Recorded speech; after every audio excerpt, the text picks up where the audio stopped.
తెలుగువని ప్రేక్షకులకు నమస్తే. భారతదేశం ప్రపంచంలోనే అత్యంత ఆధ్యాత్మికత, సంస్కృతి, సంప్రదాయాలకి విలువలు కలిగిన దేశంగా ప్రసిద్ధి.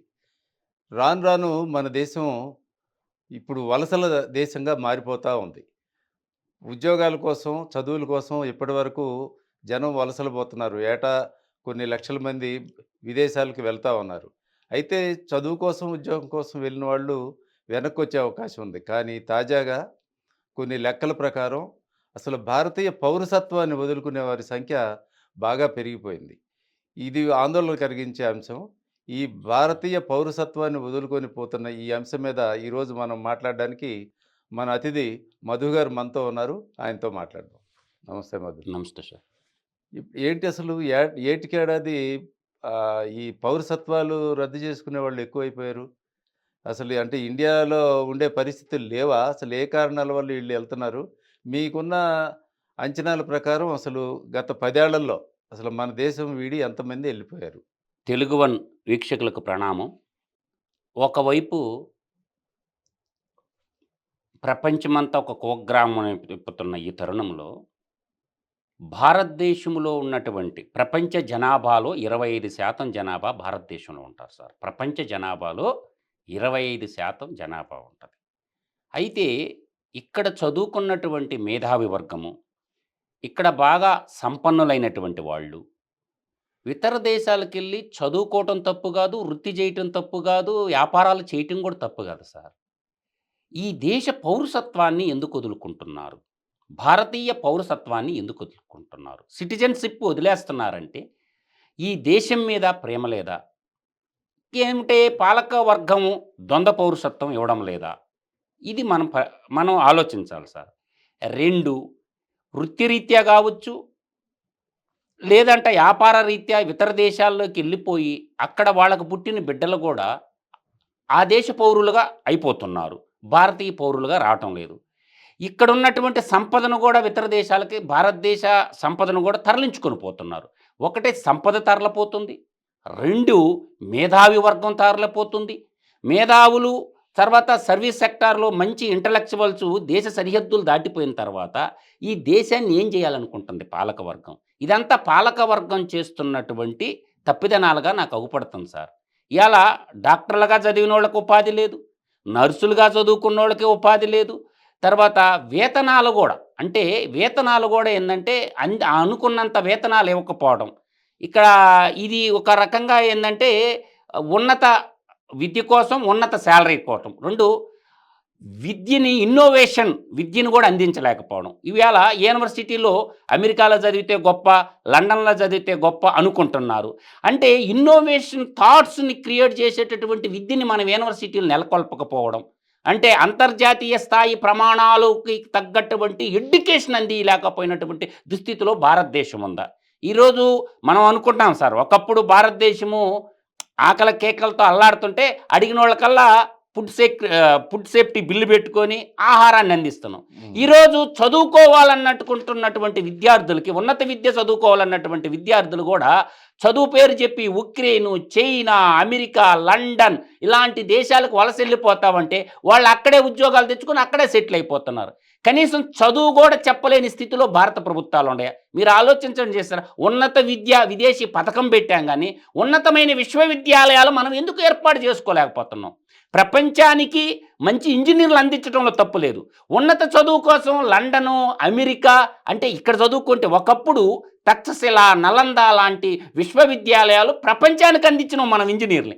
కానీ మనం చదువుల పేరు చెప్పి ఇతర దేశాలకు మనం డబ్బు తరలిపోతుంది కదా సార్. ఇక్కడ బ్యాంక్ లోన్లు కూడా ఇస్తున్నాం.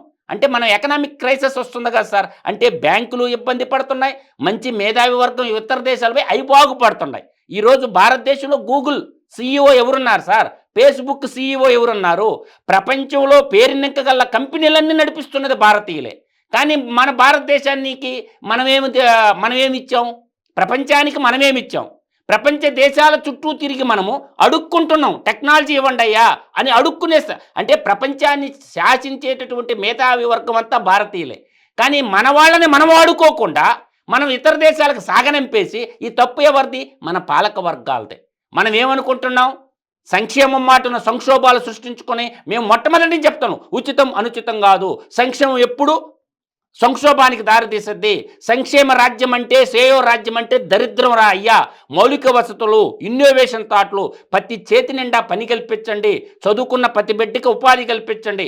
ఈరోజు భారతదేశంలో ఏ ప్రొడక్ట్ అన్నా చూడండి సార్, మనది అని చెప్పుకోవటానికి ఒక ప్రొడక్ట్ పేరు చెప్పుకోలేకపోతున్నాం. ప్రపంచ దేశాల్లో తయారు చేసిన సాఫ్ట్వేర్ను మనం వాడుకుంటున్నాం. ప్రపంచ దేశాల్లో తయారైన విమానాలు మనం వాడుకుంటున్నాం. శాస్త్ర సాంకేతిక రంగాల్లో భారతదేశం వెనకబడిపోవటానికి కారణం ఏంటంటే మన పాలక వర్గము. ఇలా డాక్టర్లాగా చదువుకున్న వాళ్ళకు కూడా మనం ఉపాధి కల్పించలేకపోతే. ఈ మధ్యకాలంలో ఇవన్నీ చర్చకు వస్తున్నాయి మధు. ఎందుకంటే ప్రధానమంత్రి కూడా, మోడీ గారు కూడా ఈ విషయాల మీద మాట్లాడారు ఈ మధ్య. నేను అది కాదు, నేను మొట్టమొదట అడిగిన ప్రశ్న మీరు దానికి జవాబు చెప్పలా. భారతదేశం పౌరసత్వాన్ని ఎంతమంది ఏటా వదులుకుంటున్నారు? తాజా లెక్కల వివరాలు ఏమన్నా ఉన్నాయా మీ దగ్గర? మా దగ్గర ఏంటంటే ఇప్పుడున్న భారత పార్లమెంట్లో మన ministry of external minister S Jaishankar గారు చెప్పిన లెక్కే చెప్తాను సార్ నేను. 2011 నుంచి మొదలుకొని 2025 వరకు ఎస్ జయశంకర్ గారు పార్లమెంటులో, రాజ్యసభలో ప్రశ్నకి సమాధానం చెప్పాడు. 20,60,000 మంది 20,60,000 మంది స్వచ్ఛందంగా భారతీయ పౌరసత్వాన్ని వదులుకున్నారు.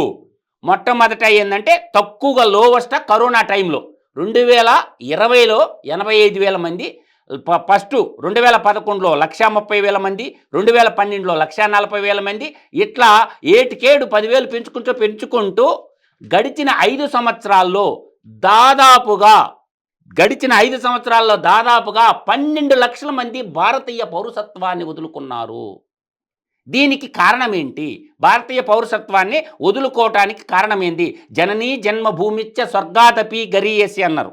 నన్ను గన్న నా తల్లి కన్నా నా మాతృదేశం గొప్పది అని చెప్పుకున్నటువంటి ఈ దేశ పౌరసత్వం ఎందుకు వదులుకుంటున్నారు? మీరు అనుకుంటున్నారు, కానీ వాళ్ళు ఇక్కడ అనుకోవట్లేదు కదా. అంటే ఇక్కడ వాళ్ళ పరిస్థితులు బాగాలేవేమో, ఇక్కడ కంటే అక్కడ బెటర్ లివింగ్ కండిషన్స్ ఉన్నాయేమో. వాళ్ళు రీజన్ కూడా చెప్పారు సార్. 3 లైఫ్ స్టైల్ చేంజ్ అవటం ఒకటి. అవును. ఇంకోటి ఏం చెప్పారంటే ఆపర్చునిటీసు. ఇంకోటి బిజినెస్. ఇక్కడ బిజినెస్ చేయాలంటే 1,00,000 శాఖలకు సమాధానం చెప్పాల్సిన పరిస్థితి కూడా ఉంది సార్. బిజినెస్ మ్యాన్లు జనాభా అధికం ఉన్న దేశంలోనే వ్యాపారం అధికంగా ఉంటుంది సార్. Simple logic sir. మన చాలామంది ఎకనామిక్ ఎక్స్పర్ట్ చెప్పేది కూడా జనాభా అధికంగా ఉన్న దేశంలో వాడకం కూడా అధికంగా ఉంటాయి. జనాభా తక్కువగా ఉన్న దేశంలో వ్యాపారం తక్కువే ఉంటుంది. కానీ ఎందుకు పోతున్నారు? అక్కడ నుంచి ఇక్కడ వ్యాపారం చేస్తున్నారు. ఇది గుర్తుపెట్టుకోమంటున్నా నేను. విదేశాల్లో ఏదైనా వ్యాపారం చేయాలన్నా, లేకపోతే చదువుకోవాలన్నా అంతా ఆన్లైన్లోనే జరిగిపోద్ది. ఏది అప్లికేషన్స్ కానీ, పర్మిషన్స్ కానీ, ఇవి తర్వాత వాళ్ళు అక్కడ ఫ్యాక్టరీ పెట్టుకొని, లేకపోతే వ్యాపారం చేయనివ్వండి, అన్నీ పెట్టి ఎస్టాబ్లిష్మెంట్ చేసేసుకుంటారు. ఇక్కడ కూడా మన చదువు పెరిగిన తర్వాత ఇక్కడ కూడా పర్మిషన్లు అన్నీ ఆన్లైన్లు చేసి, మేము సింగిల్ విండోలో చేస్తున్నాం, లేకపోతే ఆన్లైన్లో చేసేస్తున్నాం, 24 గంటల్లో చేస్తున్నామని ముఖ్యమంత్రులు ఊదరగొట్టి విదేశాల నుంచి పెట్టుబడులు ఆహ్వానిస్తున్నారు. కానీ ఇక్కడ కూడా పరిస్థితి ఏమవుతుంది?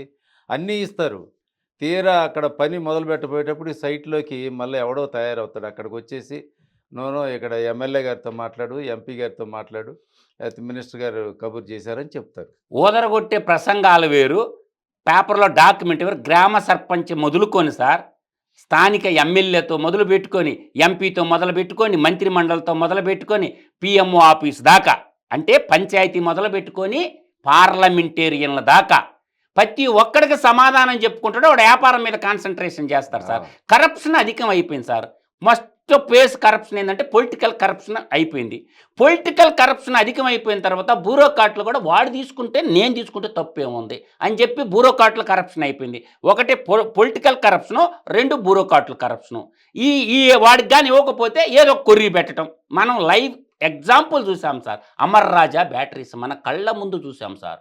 వాళ్ళు ఎప్పటి నుంచో పెట్టుకున్నటువంటి పరిశ్రమని ఎవరు వెళ్ళిపోమ్మండి, ఎప్పుడు ఒక గ్రామస్థ వార్డు నెంబర్గా కూడా గెలవలేనటువంటి వ్యక్తి మీడియా ముందుకొచ్చి మేమే బొట్టు పెట్టి వెళ్ళిపోమ్మని చెప్పామని చెప్పి మాట్లాడాడంటే పారిశ్రామికవేత్తలు ఎలా నిలబడతారు సార్?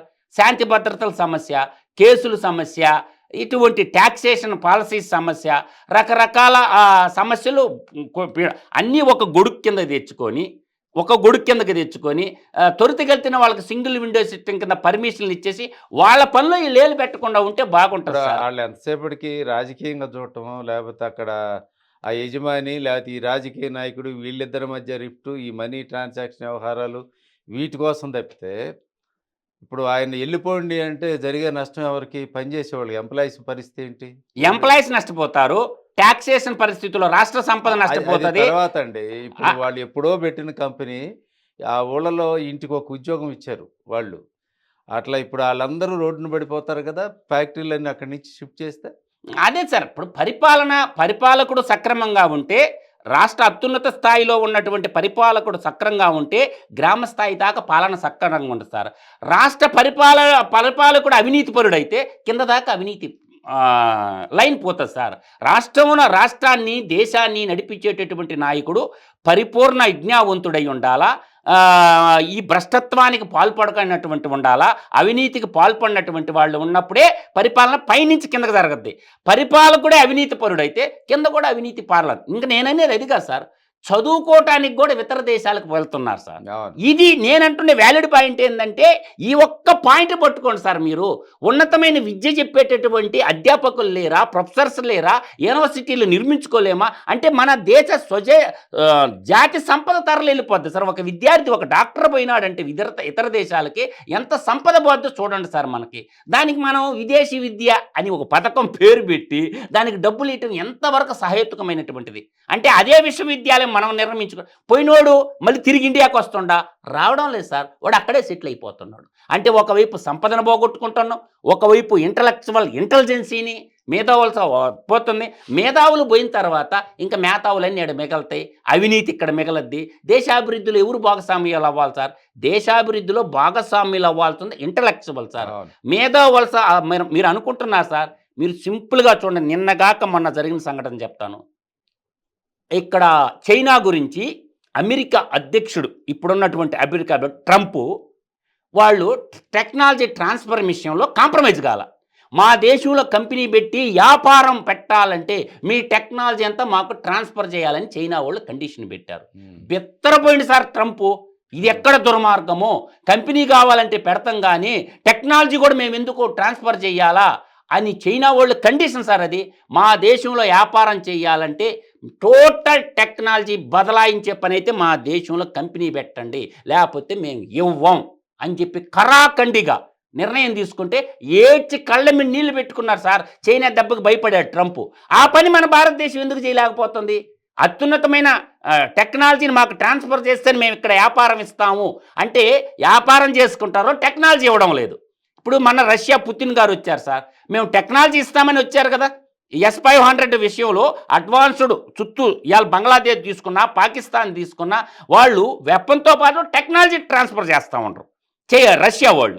కానీ అమెరికా వాళ్ళు ఇండస్ట్రీ పెడతాం కానీ మీ వ్యాపారం మాకు కావాలి కానీ వ్యవసాయ రంగంలో, ఫార్మాసిటీ రంగంలో, డిఫెన్స్ రంగంలో ఇక్కడ ఫ్యాక్టరీ పెడతాం కానీ టెక్నాలజీ ఇవ్వమంటారు. కానీ అవతల మన కాడికి వెనక స్వతంత్రం సంపాదించుకున్న చైనా మాత్రం మాకు టెక్నాలజీ ట్రాన్స్ఫర్ చేస్తేనే మేము మీద బిజినెస్ అవకాశాలు ఇస్తామంటాం. అంటే రెండు పక్క దేశాలే కదా సార్. వ్యత్యాసం ఏంది? పాలక వర్గం తీసుకునేటటువంటి నిర్ణయాల. ఇవాళ టారిఫ్లు ఇదిస్తే భారతదేశం భయపడుతుంది అమెరికాకి. అదే చైనా నువ్వు ఎంతన్నా నిర్ణయించుకో, మా విధానం మేము మార్చుకోమంటున్నారు. చైనా చూసి అమెరికా ఓడి భయపడుతున్నాడు, కానీ అమెరికాను చూసి భారతదేశం భయపడుతుంది. ఇదంతా పాలక వర్గ వైఫల్యాలు సార్. నేనంటున్నా సార్, ఒక ఈ దేశ పౌరుడిగా ఇప్పుడు నా కుటుంబమే పత్తిగా సార్. నా ఇంట్లో వాళ్ళు ఎవరో వద్దు సార్. ఈ దేశ ఐఐటీల్లో చదువుకొని ఇవాళ అమెరికాలో 8 మంది, లండన్లో 4, నన్ను కూడా రమ్మంటారు. కానీ నేను రానురా బాబు, నాకు మాతృభూమి అంటే ఇష్టం, నేను అడుగు కూడా పెట్టను రా స్వామి, నా మాతృభూమి గొప్పది అని చెప్తాను. ఏంటంటే నా ఇంట్లో నుంచే వెళ్ళారు సార్. ఈ భారతదేశ ఐఐటీల్లో చదువుకుని 4th ర్యాంకు, మా ఒక పాప అయితే 4th ర్యాంకు ఐఐటీలో, ఇవాళ అమెరికాలో సెటిల్ అయిపోయింది. అంటే ఉన్నత వర్గాలు విద్య, మంచి చదువు, డాక్టర్లు, లాయర్లు, ప్రొఫెసర్లు, ఎకనామిక్స్ చదువుకొని, ఆడిటర్లుగా చదువుకొని ఈ దేశ రాజకీయ నాయకుల పట్ల, ఈ దేశంలో జరుగుతున్న అవినీతి పట్ల వాళ్ళు ఏమనలేక మనమే పోతే పోద్ది, చెడుకు దూరంగా ఉంటే పోద్ది అని చెప్పి ఈ బస్టు పట్టిన రాజకీయ నాయకులు వీళ్ళు తీసుకున్న నిర్ణయాల వల్ల వాళ్ళు ఇతర దేశాలకు వెళ్ళిపోతారు. అంతే తప్ప ఇంకొకటి సార్, ఇంకొక ప్రమాదం కూడా ఉంది. నేను పెద్ద మాట అంటున్నాను సార్. ఈ దేశంలో ఇప్పుడు గత 3 దశాబ్దాల నుంచి అంటే 3 దశాబ్దాల నుంచి సార్ ఇక్కడ లూటీ చేసిన రాజకీయ నాయకులు వాళ్ళ సంపదను ఎత్తుకొని పోయి భారతదేశంలో పెట్టకుండా ఇతర దేశాల్లో దాపెడుతున్నారు సార్. ఇది ప్రమాదకరము. దీన్ని పసిగట్టమంటున్నారు సార్ ఇంటెలిజెన్స్ రంగాన్ని. ఈ దేశంలో రాజకీయంగా సంపాదించుకున్నటువంటి వాళ్ళు రాజకీయ కుటుంబాలు ప్రజల పక్షాన నిత్యం పోరాడు బూర్జు కలేపాలో ఆస్తులు కొన్నారు సార్ ఈ మధ్య కాలంలో. సినిమా వాళ్ళు కొంటున్నారు, పారిశ్రామికవేత్తలు కొంటున్నారు, రాజకీయ నాయకులు దేశ సంపదని ఇతర దేశాల్లో పెట్టుబడుల రూపంలో పెడుతున్నారు. ఇది దాపెట్టుకోవటమే అంటాను. అంటే ఈ దేశం ఏమైపోయినా బాధ లేదు, మేము మా కుటుంబాలు మా పిల్లలు మేము బాగుంటే చాలు అనుకొని పేద ప్రజల పేరు చెప్పి భారతీయుల పేర్లు చెప్పి ప్రజాస్వామ్యం పేరు పెట్టి ఇక్కడ సంపదను కూడా తరలిస్తున్నారు సార్. ఇది కూడా పెద్ద పెను ప్రమాదంగా ఉంది దేశానికి. కాబట్టి మేధావి వర్గం జర్నలిస్టులు కూడా ఆలోచించండి నేను చెప్పినది ఇది నిజమా అబద్ధమా. రాజకీయ నాయకులు, పారిశ్రామికవేత్తలు, ఉన్నత విద్యాధికులు దేశాన్ని విడిచిపెట్టిపోతే ఈ దేశాన్ని ఎవరు నిర్మించాలి సార్? సరే అంటే ఇక్కడ మన భారతీయ పౌరసత్వాన్ని వదులుకున్నోళ్ళు ఒక 20 లక్షల మంది ఉండొచ్చు కానీ అసలు చదువుల కోసం ఉద్యోగాల కోసం ఇప్పుడు ఆల్రెడీ మన దేశం వదిలిపెట్టి బయట ఉంటున్నోళ్ళు ఎంతమంది ఉండొచ్చు? ఇంచుమించుగా భారతదేశాన్ని వదిలి ఇతర దేశాల్లో 5 కోట్లకు పైబడి ఉన్నారు సార్ ఎంప్లాయ్మెంట్ రంగం. ఇక్కడ పౌరసత్వం ఉండి Australia, Canada, America, London, Dubai, Gulf కంట్రీల్లో బెహ్రాను, కువైటు దాదాపుగా ఒక 5 కోట్ల మంది ఎంప్లాయ్మెంట్‌కి ఇతర దేశాలు వెళ్ళిపోయి ఉన్నారు సార్. అమెరికాలోనే ఒక 50 లక్షల మంది ఉన్నారు. ఆ కోటి పైగా ఉంటారు. 40-50 లక్షలే ఆ దేశమంతా సార్ మన ఒక్క రాష్ట్రం కాదు. ఒక రాష్ట్రం కాదు. భారతదేశ వ్యాప్తంగా మొన్న ఇచ్చిన స్టాటిస్టిక్స్ తీసుకోండి సార్. మనకు వచ్చింది 1,30,00,000 చేంజ్ ఉంది. పర్ఫెక్ట్ స్టాటిస్టిక్స్ అంటే మన పాస్పోర్ట్‌లో వెరిఫికేషన్ డిపార్ట్మెంట్ నుంచి డౌన్‌లోడ్ చేసుకుంటే ఎన్ని పాస్పోర్ట్‌లు అంటే వీసాలు ఎన్ని పోయి ఉన్నాయని చూసుకుంటే మనకి స్టాటిస్టిక్స్ పాస్పోర్ట్‌ల నుంచి బయటకు మన వచ్చేస్తాయి. దేశ జనాభా ఎంత?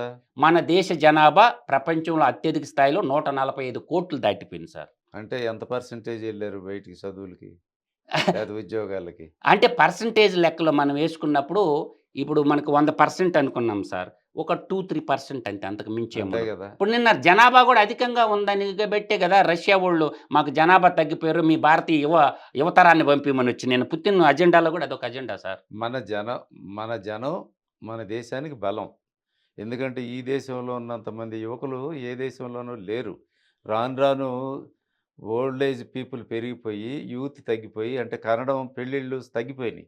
ఇప్పుడు చైనాలో కూడా రకరకాల ఆఫర్లు పెట్టి పిల్లల్ని కనండి కనండి కనండి అంటున్నారు. ఎందుకంటే రాబోయే రోజుల్లో కుర్రోళ్ళు ఉండరు.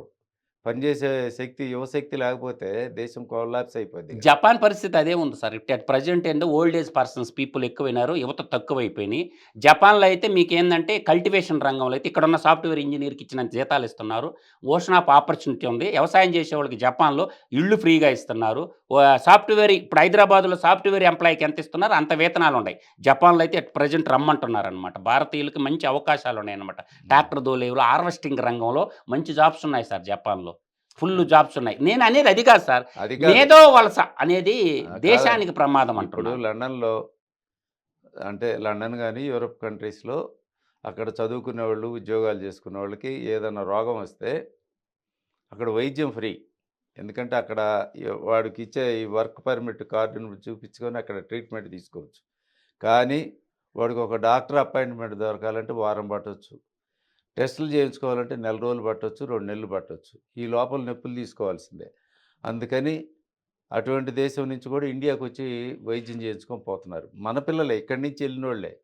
తర్వాత అమెరికాలో మెడిసిన్ విపరీతమైన కాస్టు. అసలు సర్జరీలు గానీ, ఏదైనా సరే చాలా ఎక్కువ.